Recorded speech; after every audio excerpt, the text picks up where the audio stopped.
तुम्हाला काय विचारायचंय?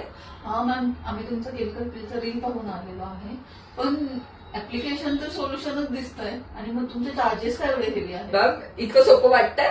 धरा, हे सगळे प्रोडक्ट घ्या.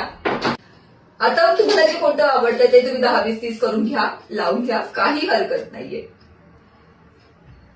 पण नॉलेज तर तुम्हालाच आहे मॅम. कळता येतं लक्षात मला काय सांगायचा प्रयत्न करायचा. कोणतं प्रोडक्ट लावायचं, कुठल्या प्रॉब्लेमवरती काय ऍप्लिकेशन करायचं हे फार महत्वाचं आहे. तुम्हाला नुसतं असं वाटतं की अरे लोशनच लावणे एवढं 1000, 1500, 2000 रुपये चार्जेस केले, असं नसतं. त्या प्रोसेससाठी मी जबाबदार आहे. कळतंय? त्याच्या होणाऱ्या प्री केअर, पोस्ट केअर किंवा त्याच्या ऍक्शन रिएक्शनसाठी मी जबाबदार आहे. ते तर महत्वाचं मॅम. एक्सपिरियन्स कशाला म्हणता? हो. क्लिअर आहे? क्लिअर. तुम्हाला तुमच्या स्किनबद्दल कन्सल्टिंग हवं असेल तर मला माझ्या व्हॉट्सअपच्या नंबरवरती नक्की कॉन्टॅक्ट करा. भेटत आपण सृष्टीजमध्ये. तोपर्यंत काळजी घ्या, मजेत राहा. धन्यवाद.